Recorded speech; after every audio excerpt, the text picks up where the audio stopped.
Hello student, मैं Subhash sir स्वागत करते हैं सृष्टि यूपी बोर्ड टॉपर के ऑनलाइन प्लेटफॉर्म पर।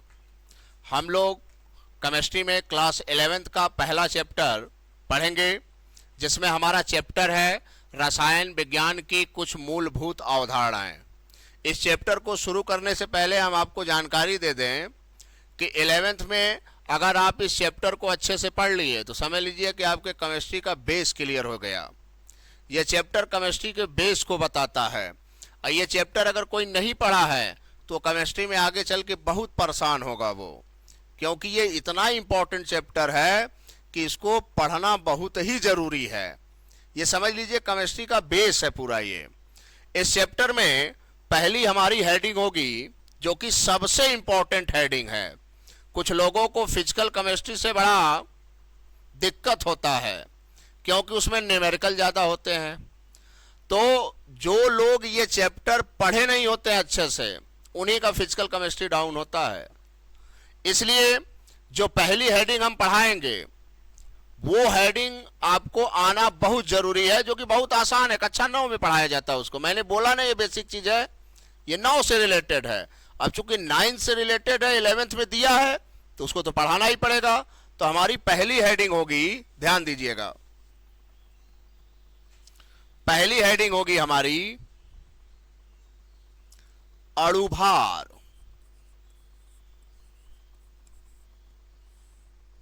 ठीक है, इसे हम मोलर द्रव्यमान भी कहते हैं। क्या कहते हैं भाई? मोलर द्रव्यमान, या इसे हम आणविक द्रव्यमान कहते हैं। आणविक द्रव्यमान यानी अणुभार, मोलर द्रव्यमान, आणविक द्रव्यमान। समझ रहे हैं कि नहीं? तो यानी अणुभार को ही मोलर द्रव्यमान कहा जाता है, और आणविक द्रव्यमान भी अणुभार को ही कहा जाता है। तो कभी कभी करता क्या है कि पेपर में वो अणुभार न बोल के मोलर द्रव्यमान बोल देता है। कभी कभी ये भी होता है कि वो मोलर द्रव्यमान न बोल के आणविक द्रव्यमान बोल देता है। अब पता चला कि खाली हम तुमको अणुभार हेडिंग डलवा दिए और क्वेश्चन में आ गया मोलर द्रव्यमान, तो तुम कहोगे हमको तो बताया ही नहीं गया पहले मोलर द्रव्यमान होता क्या है।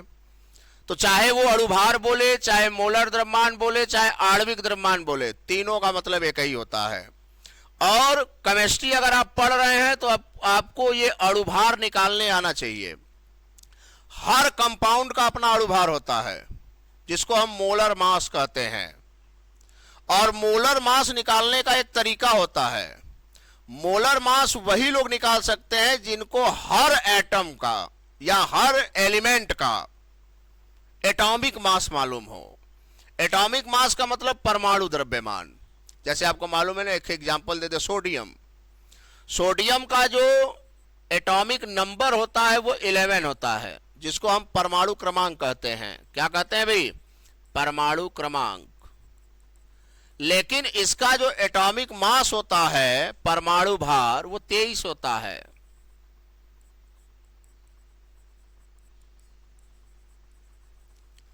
और आपको अगर अणुभार निकालने सीखना है या निकालने आना चाहिए, तो आपको हर एलिमेंट का एटॉमिक मास पता होना चाहिए, जो कि पीरियोडिक टेबल में दिया रहता है। आप अच्छे से जानते हैं और आप उसको याद कर लेंगे। लेकिन एक बात और बता दें, हमको बताना नहीं चाहिए, क्योंकि जब भी अणुभार से संबंधित कोई भी न्यूमेरिकल आता है तो आपकी इतना सहायता वो न्यूमेरिकल में कर देता है कि हर तत्व का molar mass, sorry, atomic mass आपको दे देता है। जैसे सोडियम का लिख देगा 23, ऑक्सीजन का लिख देगा पेपरवा में 16, और कार्बन का लिख देगा 12। मान लीजिए वो लिख देता है और कभी नहीं लिखा तो क्या करोगे फिर? इसलिए आप परमाणु क्रमांक 1 से लेकर लगभग 30 या 35 तक के तत्वों का आप एटॉमिक मास याद कर लें, एक जगह लिख के। बहुत बड़ी चीज नहीं है, पीरियोडिक टेबल में सब कुछ दिया रहता है। ठीक है, तो चलिए हम लोग शुरू करते हैं कि पहले अणुभार कहते किसे हैं, अणुभार होता क्या है, परिभाषा क्या है। तो सबसे सरल भाषा में हम इसका परिभाषा जानेंगे। ध्यान दीजिए, किसी यौगिक में किसी यौगिक में उपस्थित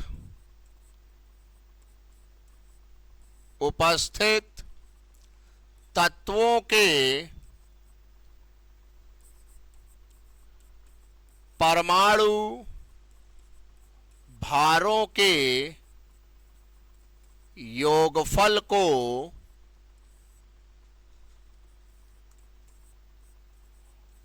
उस यौगिक का अणुभार कहते हैं। छोटा सा एकदम परिभाषा है। कोई भी कंपाउंड ले लीजिए, उसमें जो तत्व होंगे उन तत्वों के परमाणु भारों का योगफल ही उसका अणुभार कहलाएगा। अब तुम्हें हम एग्जांपल से समझाते हैं। जैसे मान लीजिए आपसे पूछा गया सोडियम क्लोराइड। सोडियम क्लोराइड जानते हो? सोडियम क्लोराइड को हम NaCl कहते हैं। क्या कहते हैं भाई? NaCl का अणुभार बताइए,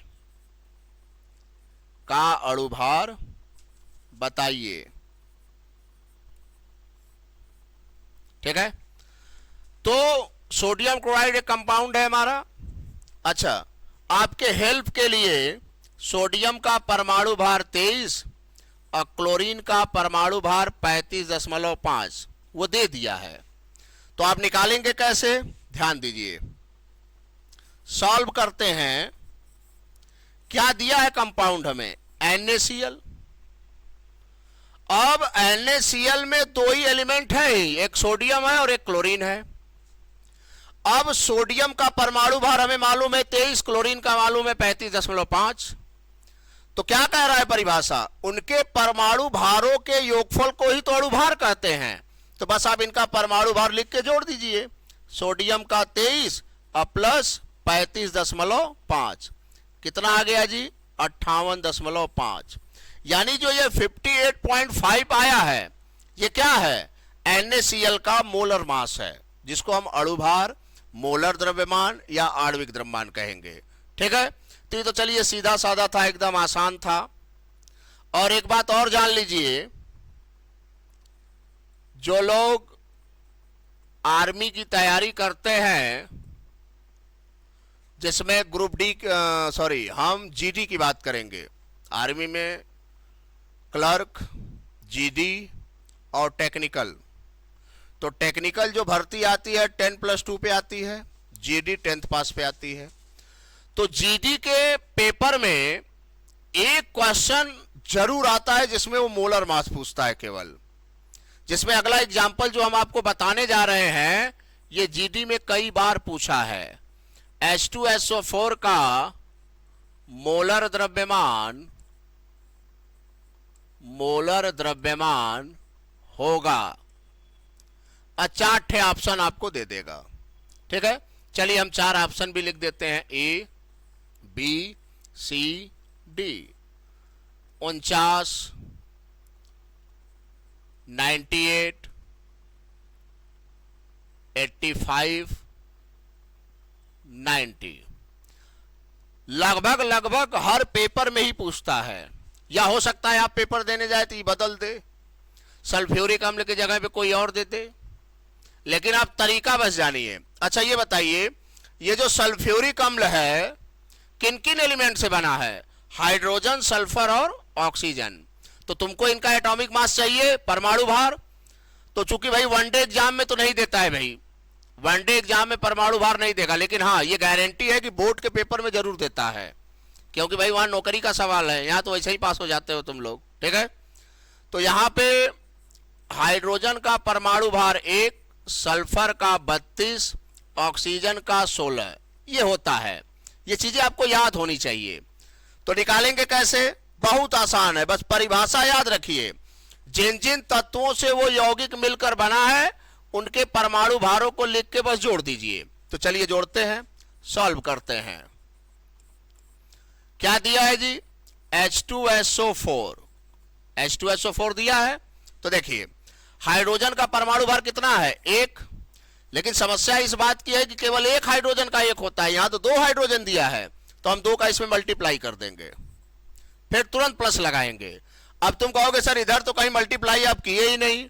अरे तो गधा, सोडियम एक ही है ना, तो 1 का कौन मल्टीप्लाई करेगा इसमें? अब यहां पे देखो सल्फर का कितना हो जाएगा जी? 32। अब देखिए यहां पे सल्फर 1 है, तो क्या हमने 1 का मल्टीप्लाई किया? नहीं, तुरंत प्लस लगाइए। ऑक्सीजन 16, 4 है, 4 का मल्टीप्लाई कर दिए, तो ये 2 हो गया, ये 32 हो गया, और ये क्या हो गया जी? 64 हो गया। आप टोटल ऐड करेंगे तो 98 आएगा। कितना आएगा? 98, जो कि बी वाला ऑप्शन सही है हमारा। तो बहुत आसान चीज है, कुल मेहनत केवल परमाणु भार पे करना है तुम्हें। एक और क्वेश्चन देखते हैं।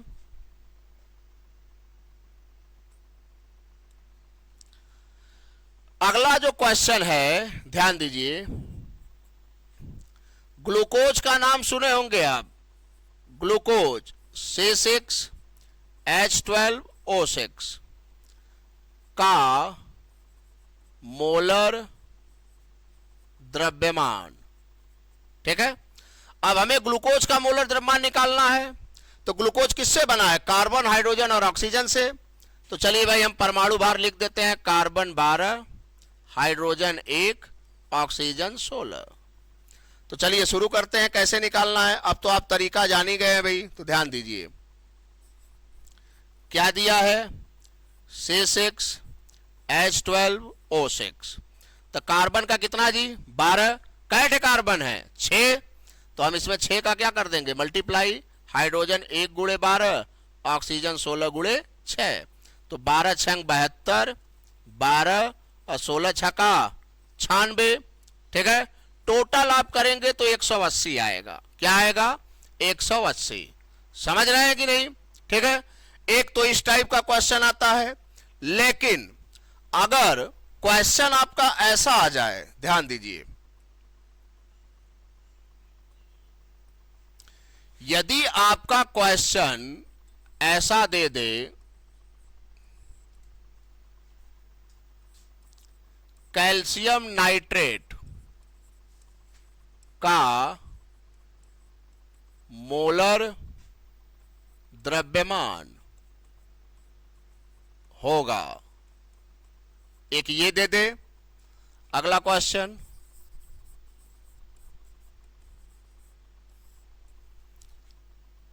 Sodium carbonate,